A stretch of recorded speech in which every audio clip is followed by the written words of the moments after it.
आज हम आपको रीमर टाइम एंड रिएक्शन पढ़ाएंगे, जिसपे बहुत क्वेश्चन बोर्ड में, नीट में और जेई में पूछे गए हैं। क्या होता है reamer time and reaction? Phenol chapter जो है उसके अंतर्गत ये आता है ना। रिएक्शन कैसा है, उसकी मैकेनिज्म क्या है, उसके ऊपर कैसे कैसे क्वेश्चन आज तक बने, ये सब हम देखेंगे। तो बहुत ही इंपॉर्टेंट वीडियो होने वाला है, तो इसे ढंग से देखिएगा। हेडिंग लिख लीजिएगा, रीमर टाइम एंड रिएक्शन, और चैप्टर का नाम है फिनॉल। देखिए, सबसे पहले तो हम रिएक्शन समझें, मैकेनिज्म इसके बाद देखेंगे। तो ये हमारे पास फिनॉल है, इसका रिएक्शन हमने करवाया क्लोरोफॉर्म पे प्लस NaOH, या KOH पे भी करा सकते हो ना, एक्वस। तो क्या होगा, इसके अंदर जितने Cl लिए उतने Na ले लीजिए। तो ये आपके पास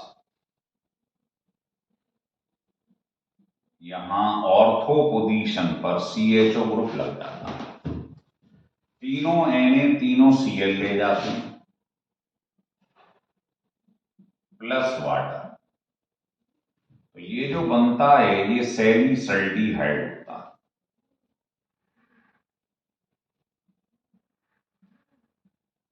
तो ये तो मेन रिएक्शन है, पर ये हुआ कैसे है, इसकी मैकेनिज्म क्या है, वो हम समझेंगे। तो पहले इसे लिख लीजिएगा।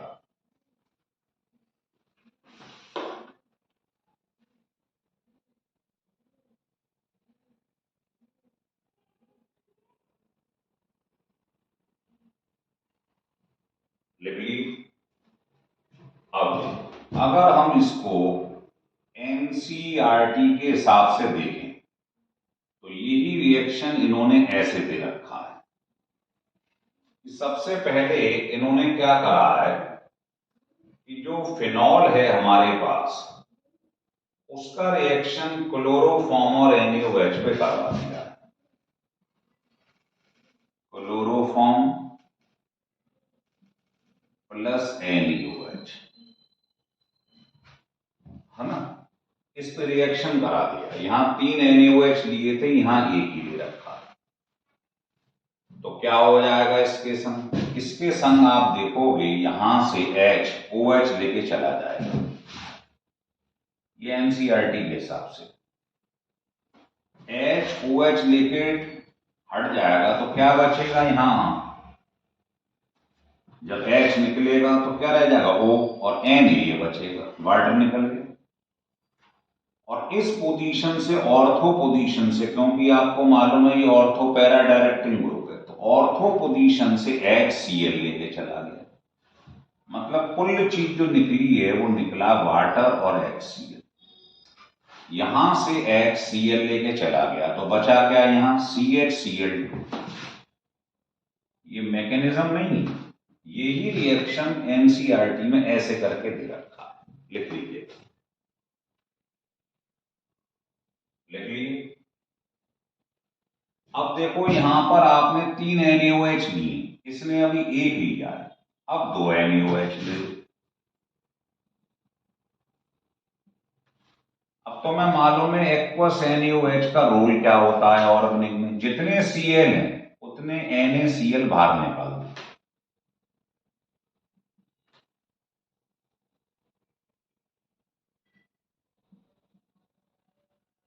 तो बताइए, CH के संग 2 Cl थे, उन दोनों की जगह रिप्लेस होके 2 OH आ जाएंगे। अब 2 OH आप जानते हो ये बगल बगल में है, तो रिपल्शन बहुत ज्यादा होगा, ये अनस्टेबल फॉर्म होती है। तो स्टेबल होने के लिए क्या करता है, ये वाटर बाहर निकाल देता है। ध्यान आ रहा है आपको? लिख लो। अब ये बन गया। अब देखो ये अनस्टेबल है, वाटर निकल गया। तो ये हमारे पास ये बन गया। वाटर निकलने के बाद क्या बन गया यहां? CH। इसका एसिडिफिकेशन हो जाता है, एसिड पे रिएक्शन। तो क्या होगा, एसिडिफिकेशन मतलब आपने किसी भी एसिड का रिएक्शन करा दिया, तो NaCl बाहर हो जाएगा और OH लग जाएगा। मतलब यही रिएक्शन जो आपको दिखा रहे हैं ये बन गया सैलिसल्डिहाइड। ये जो बना था ना ये बन गया। तो इसी डायरेक्ट लिखने की बजाय NCERT में इस प्रकार से लिखा हुआ है, देख लो, फिर देख लो एक बार। इसका रिएक्शन क्लोरोफॉर्म और एक NaOH पे हुआ और डायरेक्ट लोगे 3 पे करा दो, तो क्या हुआ, यहां से H और यहां का OH वाटर निकल गया और यहां ऑर्थो से H Cl लेके चला गया, तो बचेगा क्या, CHCl2, वो उसकी जगह लगा दो। फिर उसके बाद 3 में से आपने एक यूज करा है, 2 NaOH अभी भी बची है ना, तो ध्यान होगा 2 NaCl निकलेगा और उसकी जगह 2 H लग जाएंगे ऐसे। ये अनस्टेबल होता है क्योंकि बगल बगल में OH है तो रिपल्शन बहुत ज्यादा होगा, तो ये अनस्टेबल है तो तुरंत वाटर लूज कर देता है, ये बन गया। इसका एसिड पे रिएक्शन करा दो, NaCl निकल जाएगा, H लग जाएगा। तो NCERT में ऐसे दे रखा है। अब हेडिंग डालो, इसकी मैकेनिज्म क्या है वो समझाते हैं हम, लेकिन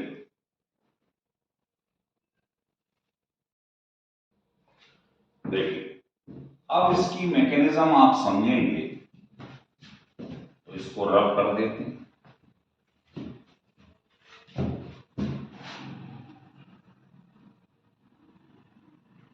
तो मैकेनिज्म का तरीका ये है कि जो फिनॉल है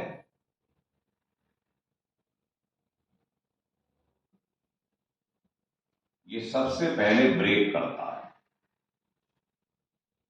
अब ब्रेक करेगा तो आप सोचिए फिनॉक्साइड आयन बन जाएगा क्योंकि फिनॉल एसिडिक होती है, H आयन लूज कर देगा। ये है फर्स्ट स्टेप। उसके बाद सेकंड स्टेप में क्या होता है, जो क्लोरोफॉर्म है जो अभी आपने लिया था वो रिएक्शन करता है एल्कली से NaOH से। तो NaOH को आप OH माइनस भी लिख सकते हैं, इससे रिएक्शन कर जाता है। चाहो तो क्लोरोफॉर्म को ऐसे लिख लो आप। अब आपको मालूम है Cl क्या शो करती है, -I इफेक्ट। तो ये इलेक्ट्रॉन खींचेंगे, तो जो ये इलेक्ट्रॉन है इधर खींचेंगे तो इस पे कैसा चार्ज आ जाएगा, पॉजिटिव। ये इसके संग अलग हो जाएगा, तो ये बन जाएगा आपके पास C के संग 3Cl3 और वाटर। अब ये बताओ ये इलेक्ट्रॉन खींचेगा तो इस पे कैसा चार्ज आ जाएगा, नेगेटिव। ये नेगेटिव चार्ज आएगा। अब C का साइज होता है स्मॉल, ये कभी भी नेगेटिव चार्ज रखना नहीं चाहेगा, इसका मतलब ये अनस्टेबल। अब अनस्टेबल है तो क्या कर देता है, देखिए आपको मालूम है Cl कोई भी ले लो, Cl जो है वो ज्यादा इलेक्ट्रोनेगेटिव होता है C से, तो ये इस इलेक्ट्रॉन पेयर को अपनी तरफ खींचेगा। तो ये नेगेटिव चार्ज चाहता है मैं ले लूं, तो ये तो इलेक्ट्रोनेगेटिव है, ये तो आसानी से ले लेगा। लेकिन कार्बन का साइज छोटा होता है, वो कभी नेगेटिव चार्ज नहीं रखना चाहेगा, है ना। कार्बन पे नेगेटिव चार्ज का मतलब वो अनस्टेबल, तो ये इलेक्ट्रोनेगेटिव होता है, ये इलेक्ट्रॉन पेयर को खींचेगा, मतलब नेगेटिव चार्ज को अपने पास एक्वायर कर लेगा। तो इसी स्टेप में कहो तो लिख दूं, तो ये बन जाएगा कार्बन टेट्रा, सॉरी कार्बीन बन जाएगी और Cl माइनस बाहर निकल जाएगा। ये कार्बीन है। कार्बीन क्या होता है, यहां लिख लें, कार्बीन का मतलब है 6 electron around carbon atom and 1 lone pair on carbon atom. ये दो कंडीशन अगर सेटिस्फाई हो जाए उसे कार्बीन कहते हैं। देखो जैसे ये CCl2 है मान लो, है ना, इसने क्या करा, एक इलेक्ट्रॉन इधर शेयर करा, एक इधर करा, तो 2 2 2 6 इलेक्ट्रॉन हो गए और एक लोन पेयर हो गए, तो इसको कार्बीन कहते हैं। डाइक्लोरोमीथेन। कार्बीन जो है इसमें इलेक्ट्रॉन फुलफिल नहीं हो पा रहे, 2 2 2 6 ही रह गए, तो ये एक न्यूट्रल क्या है, इलेक्ट्रोफाइल, क्योंकि इसका ऑक्टेट पूरा नहीं हो पा रहा है इसलिए ये इलेक्ट्रोफाइल। तो आप देखोगे ये पहला स्टेप था, ये दूसरा। क्लोरोफॉर्म ने NaOH से रिएक्शन करा और ये बन गया ये इंटरमीडिएट है। कार्बीन जो है इंटरमीडिएट है, ये पूछा गया है कई बार पेपर, लिख लीजिए।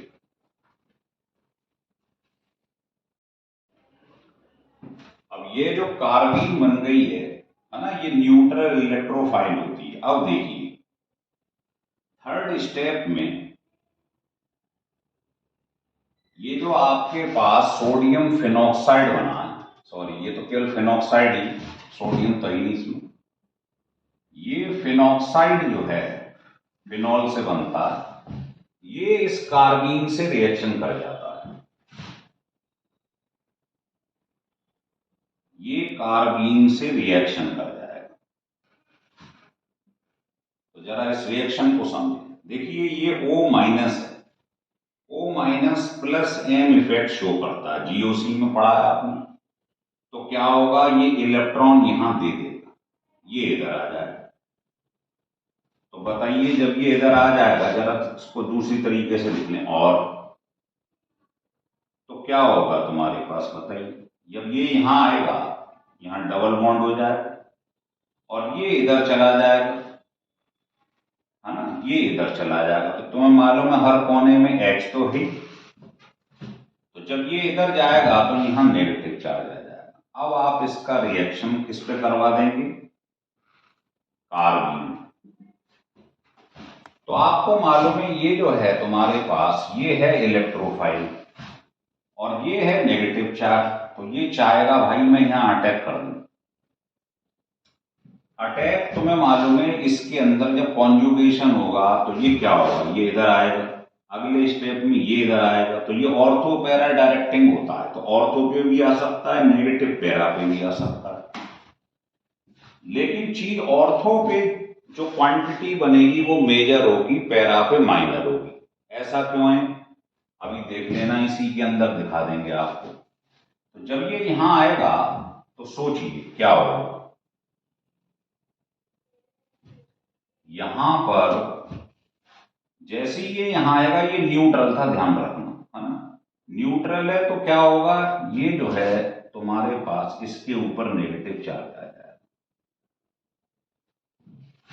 ये नेगेटिव चार्ज एक्वायर कर ले, क्योंकि पॉजिटिव तो है नहीं जो पॉजिटिव नेगेटिव नलीफाई हो जाए। अब देखिए, अब यहां पर इस रिंग को देखिए, क्या इसके अंदर एरोमेटिसिटी है, नहीं। पहले एरोमेटिसिटी थी, ऑल्टरनेटली डबल सिंगल था, अब नहीं।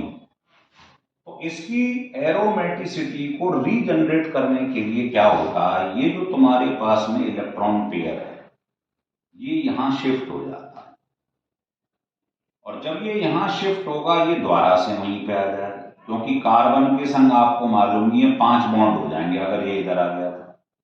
तो ये बॉन्ड मतलब इलेक्ट्रॉन ये द्वारा से यहां आ जाएगा, और यहां पर जब ये बॉन्ड इधर आएगा तो डबल बॉन्ड हो जाएगा, और इधर लगा हुआ H वो हट चुका है तो वो हो जाएगा H माइनस। समझ में आ रही है बात, ये एज इट है। ये H माइनस जो बाहर निकला है ये क्या चाहेगा, बगल में उस कार्बन पे नेगेटिव चार्ज है, तो ये H जो दिखाई दे रहा है आपको ये इसके संग अटैच हो जाए। समझ में आई मेरी बात, फिर बता दूंगी एक बात। देखिए जब ये O माइनस का मतलब होता है प्लस एन इफेक्ट, इलेक्ट्रॉन देने वाला, तो जब ये इलेक्ट्रॉन यहां देगा तो मालूम ही है रेजोनेंस के अंदर ये इधर आ जाएगा, तो यहां पर से ये यहां आएगा, यहां हो जाएगा डबल, और यहां से बॉन्ड इधर आएगा तो यहां नेगेटिव चार्ज आ जाएगा। अब कार्बीन अटैक करेगी, तो कार्बीन क्या, न्यूक्लियोफाइल, सॉरी इलेक्ट्रोफाइल, ये वहां अटैक करना चाहेगी जहां नेगेटिव चार्ज है, तो ये यहां अटैच हो जाएगी और वो नेगेटिव चार्ज कार्बन एक्वायर कर देगा, ठीक है। लेकिन इसकी एरोमेटिसिटी गायब हो चुकी है, इसके अंदर डबल सिंगल नहीं है, पहले था, देखो डबल गायब हो चुका है। तो उसे स्टेबिलिटी को लाने के लिए ये वाला बॉन्ड जो है एच के संग ये इधर आ जाता है दोबारा से। कार्बन हर कोने पे इस पे 5 बॉन्ड हो जाएंगे, जबकि होते 4, तो ये दोबारा से बॉन्ड एक्वायर करेंगे। ये बन गया, लिख लीजिए, फिर ऊपर लिखते हैं।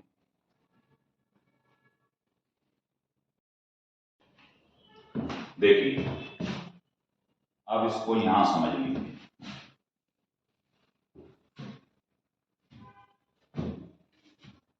अब ये जो तुम्हारे पास बन चुका है, यहां लिखता हूं, ये तुम्हारे पास जो कंपाउंड बन चुका है CH Cl और यहां पर O-। अब देखो एक मुद्दा उठा था, उसे समझ लो, वो बड़ा इंपॉर्टेंट है कि ये है इलेक्ट्रोफाइल कार्बन, तो ये कहां अटैक कर सकता है, यहां भी, और ये यहां भी अटैक कर सकता है उस पर O- चार्ज। लेकिन O- पे अटैक नहीं करता है, ये इस पे अटैक करता है C-। क्यों? क्योंकि C- बहुत बढ़िया न्यूक्लियोफाइल होता है O- से। It is better nucleophile than O-। ठीक है ना? तो इसलिए ये जो कार्बीन है ये C- पे अटैक करना चाहिए, क्योंकि ये बढ़िया न्यूक्लियोफाइल है। ठीक है ना? क्योंकि ये अपने ऊपर नेगेटिव चार्ज रखना ही नहीं चाहता, ये अनस्टेबल हो जाएगा। जो छोटा सा एटम है, नेगेटिव चार्ज और देखो, ये तो भागने लगेगा इधर उधर, है ना? इसलिए ये अटैक करना चाहेगा C- पे, O- पे अटैक नहीं करेगा। ये बड़ा इंपॉर्टेंट क्वेश्चन है, ध्यान रखना। अब ये बन गया कंपाउंड तुम्हारे पास। अब इसके बाद क्या करो आप, 2 NaOH जो है उसका रिएक्शन करा दो। टोटल 3 NaOH लिए थे, अभी तो आपने रिएक्शन केवल 2 OH का कराया, तो ये दोनों NaCl के संग बाहर निकल जाएंगे। क्या बन जाएगा सोचिए।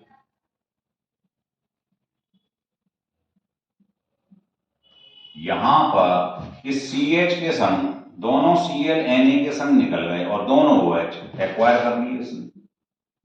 और ये अभी अभी हमने आपको बताया था, ये फॉर्म अनस्टेबल होती है, इसमें वाटर निकल जाएगा। तो ये आपके पास कंपाउंड जो बनेगा वो ये बन जाएगा। इसके बाद आपको मालूम है इसका एसिडिफिकेशन करा दो, क्योंकि पहले स्टेप में आपको ध्यान होगा ये जो फिनॉल थी, है ना, इसने क्या बनाया था शुरू में, फिनॉक्साइड आयन, क्योंकि ये मोर स्टेबल होता है फिनॉल से। तो ये जो एचाइन यूज करा था वो एचाइन इससे रिएक्शन कर जाता है। तो एचाइन कहां अटैक करेगा, पॉजिटिव, कहां अटैक करेगा, नेगेटिव। तो ये आपके पास बन जाएगा सैलिसल्टीहाइड। तो ये इसकी मैकेनिज्म। तो अब क्वेश्चन ये अराइज होता है कि ये कार्बीन ने यही क्यों रिएक्शन करा, यहां क्यों नहीं कर दिया नेगेटिव पे। तो वो मैंने कारण बता दिया कि C- बढ़िया न्यूक्लियोफाइल होता है। अब सवाल ये था कि इसने ऑर्थो पे क्यों रिएक्शन करा, क्योंकि आपको मालूम है भाई फिनॉल जो होता है वो तो ऑर्थो पैरा डायरेक्टिंग ग्रुप होता है, तो चीज यहां भी तो लग सकती है, नेगेटिव चार्ज यहां क्यों नहीं अटैक कर दिया। तो वो मैं अभी आपको समझाऊंगा, पहले आप मैकेनिज्म समझ लो। अब पूरी मैकेनिज्म क्लियर हो गई, आपको लिख लीजिएगा। अब देखिए ये क्वेश्चन पेपर में आया हुआ है और आपसे ये पूछ रहा है इसके अंदर कि ये रिएक्शन है, आपको साफ दिखाई दे रहा है ये रीमर टाइमन है ना। तो पूछ ये रहा है the structure of the following inter, इनमें ये दे रखे, इनमें इंटरमीडिएट्स बताओ कौन है जो बीच में बना है। तो आपको मालूम है जब हम यहां से यहां पहुंचते हैं, अभी बताया था उसमें ये नहीं था बस, तो इससे कोई फर्क भी नहीं पड़ रहा है, क्योंकि चीज अटैक कहां करती है, ऑर्थो पोजीशन पे। तो आपको मालूम है बीच वाले स्टेप में ये बना था, ध्यान है, CHCl2। जब कार्बीन ने रिएक्शन करा था CCl3 तो बना नहीं था, 2 Cl बने थे जिस पर एक्वस NaOH के 2 मॉलिक्यूल का रिएक्शन करा था। यहां 1 Cl है, यहां 2 Cl है, यहां 3 है, तो 2 वाला आंसर सही है। दूसरा इलेक्ट्रोफाइल कौन सा यूज हुआ था, कार्बीन, कार्बीन ये लिखा है CCl2। ये तो इलेक्ट्रोफाइल था, इस न्यूट्रल इलेक्ट्रोफाइल। तीसरा पूछ रहा है इस रिएक्शन में रिएजेंट कौन सा इस्तेमाल करा है, तो बताइए किसका रिएक्शन होता है इसके ऊपर, क्लोरोफॉर्म और NaOH का। तो ये आपका आंसर सही हो गया, क्लोरोफॉर्म प्लस NaOH।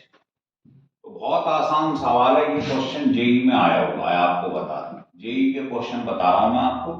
तो ये पैसेज टाइप का क्वेश्चन था।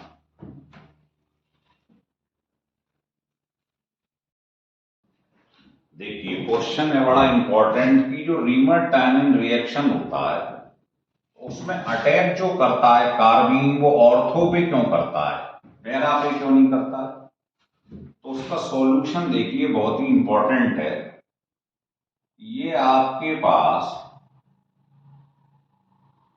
फिनॉल लिखा है ना, या फिनॉक्साइड ले लो आप, एक ही बात है, ये मोस्ट स्टेबल होता है। तो अब आपने क्या करा साहब, इसका रिएक्शन करवा दिया कार्बीन या क्लोरोफॉर्म और NaOH। मैकेनिज्म में बता रहा हूं कि इसने यहां क्यों अटैक करा, जबकि आपको मालूम है जब ये यहां आएगा और ये यहां आएगा, है ना, अगले स्टेप में क्या होता है आपको मालूम है, यहां नेगेटिव आ जाएगा, पहले यहां नेगेटिव आता है क्योंकि ये ऑर्थो पैरा डायरेक्टिंग होता है। तो ये है इलेक्ट्रोफाइल। इलेक्ट्रोफाइल यहां क्यों अटैक कर रहा है, यहां क्यों नहीं कर रहा है, ऑर्थो पे करता है पैरा पे क्यों नहीं, ये है क्वेश्चन। तो इसे समझने के लिए एक तो ये समझो आप कि देखो यहां पर O के ऊपर माइनस है और रेजोनेंस से आप देखोगे यहां पर कार्बन के ऊपर नेगेटिव है। और हमने अभी आपको बताया था कार्बन जो है बढ़िया न्यूक्लियोफाइल होता है, इससे मतलब कोई भी इलेक्ट्रोफाइल इस पर अटैक करना पसंद करेगा इसके, क्योंकि O पे माइनस होता है बहुत ज्यादा पहले से ही स्टेबल है ना, तो ये चाहेगा मेरे पास तो नेगेटिव रहे, मैं स्टेबल रहूं, पर ये नहीं चाहेगा कि मेरे पास नेगेटिव रहे, है ना। तो अब आप इन दोनों को देखिएगा। इसमें पहली बात तो ये समझ लो जो O माइनस होता है ये प्लस M इफेक्ट शो करता है और प्लस I इफेक्ट शो करता है, मतलब ये इलेक्ट्रॉन देता है ना। तो आप देखोगे ये अटैक कहां करना चाहेगा, इस पोजीशन पे। अच्छा अगर मान लो इसकी बजाय इसे ले लो, तो आपको मालूम ही है जो ये होता है मीजोमेरिक इफेक्ट, मीजोमेरिक इफेक्ट जो होता है ये कहां कहां अप्लाई करता है बताएं, ऑर्थो एंड पैरा पोजीशन। जबकि जो आई इफेक्ट होता है वो डिस्टेंस के संग क्या होता है, जैसे जैसे डिस्टेंस बढ़ेगा उसकी वैल्यू कम होती जाती है, बल्कि वो इफेक्ट नेग्लिजिबल होता जाता है। तो जो इंडक्टिव इफेक्ट होता है इसका इफेक्ट डिस्टेंस के संग कम होता जाता है। तो बताइए यहां फिनॉल ग्रुप है, उसके बगल में ये और ये उससे दूर है, तो यहां आई इफेक्ट क्या होगा, नेग्लिजिबल। यहां आई इफेक्ट क्या होगा, सबसे ज्यादा, है ना। तो यहां इलेक्ट्रॉन डेंसिटी क्या होगी, ज्यादा, ये ज्यादा इलेक्ट्रॉन दे पाएगा बगल में प्लस आई, और यहां ये इससे दूर है तो आई इफेक्ट खत्म हो जाएगा। और एम इफेक्ट जो होता है ये ऑर्थो पैरा पे काम करता है, और किसी भी पोजीशन पे देख लो एम इफेक्ट हर जगह सेम रहता है, यहां लिख लो and M effect remain same, इसका डिस्टेंस से कोई लेना देना नहीं एट ऑर्थो और पैरा पोजीशन, ये हर जगह सेम रहता है। लेकिन आई इफेक्ट डिस्टेंस के हिसाब से कम होता जाता है। तो इसका इफेक्ट जो आई इफेक्ट होगा, जो ये इलेक्ट्रॉन देगा, तो यहां इलेक्ट्रॉन डेंसिटी ज्यादा होगी, यहां बहुत कम होगी, इसलिए ये यहां अटैक कर देता है। समझ में आ गया रीजन आप, इसीलिए ये ऑर्थो पे अटैक करता है। अभी बनाया था ना आपने, ध्यान होगा, इंटरमीडिएट इस टाइप से, ये इस टाइप की चीज शो करेगा। क्लियर हो गया। तो ये इसका रीजन था कि इसने यहां क्यों अटैक करा, यहां क्यों नहीं, इन दोनों से आप समझा सकते हैं। लिख लें।